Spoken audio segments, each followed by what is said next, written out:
Histoire choquante en fait, mais pas si étonnante que ça. Il est à la retraite maintenant, il était un soldat US américain et, euh, et il voulait faire exploser une mosquée remplie de musulmans. Il a tout planifié. Il a fabriqué lui-même la bombe parce qu'il savait la faire. Il savait où il allait les déposer. Il savait dans quelle mosquée au centre, c'était un centre même musulman qu'il avait repéré. Et il savait quand le faire exploser au moment où il y a le plus de monde. Ce qu'il a arrêté, bah, c'est Dieu. C'est Dieu qui l'a arrêté. Il n'y a pas de hasard. Donc Dieu lui a envoyé sa petite fille de 7 ans qui a commencé à lui parler d'un camarade de classe musulman. Et là, il a craqué devant elle. Il a sorti des mots horribles sur les musulmans racistes. Et sa fille l'a regardé de, de telle façon que ça lui a fait, ça lui a fait un choc. Et il dit qu'il est remonté dans sa chambre, enfin il est retourné dans sa chambre pour se calmer. Et aussi, il a commencé à pleurer en disant qu'il n'a pas réussi à protéger sa famille de ces gens-là.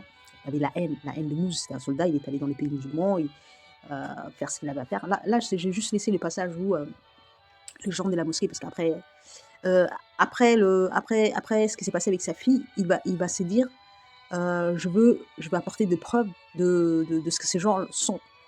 Donc je vais aller. Pour lui, c'était clair. Lui l'opinion qu'il avait des musulmans était arrêtée. Donc il savait que c'était des gens mauvais, voilà, et qu'il fallait s'en débarrasser. Par contre, il a dit quand les gens apprendront que j'ai fait ça, ils vont me prendre pour un monstre. Donc il faut que je leur prouve que j'ai raison.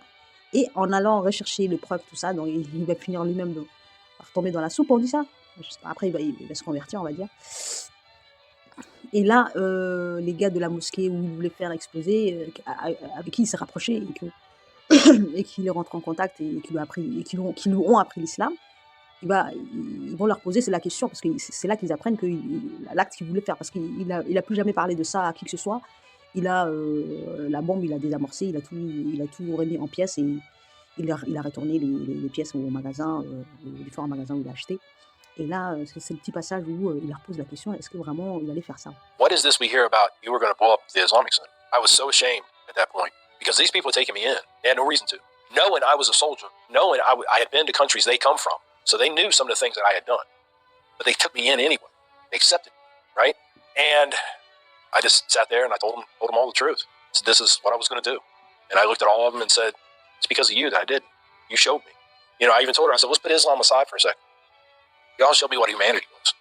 And that saved all our lives. They were shocked but happy. Couple of... Là, ça, c'est l'avant-dernière phrase, on va dire. Ils m'ont appris l'humanité. Et ça a sauvé nos vies à tous. Il n'a pas seulement découvert la foi. Il a redécouvert son humanité à travers cette foi. Et quand on dit que les gens ne sont pas humains, ils ont perdu leur humanité. Je ne sais pas comment, je ne sais pas quand, je ne sais pas quel procédé le diable, les démons ont utilisé. Il y a des gens qui sont plus humains et qui font des actes horribles et ils ne se rendent pas compte parce qu'ils ne ressentent pas ce qu'un être humain est capable de ressentir et qu'il arrête et qu'il y a un garde-fou contre les horreurs qu'il commet. Il a retrouvé son humanité. Ces militaires, a retrouvé son humanité en plus de la foi. Il y a des gens qui peuvent ne pas avoir la foi en islam, mais qui sont humains, mais qui restent humains. Mais il y a des gens, islam ou pas islam, qui ne sont plus humains. Et ça se sait, ça se voit, vos actes prouvent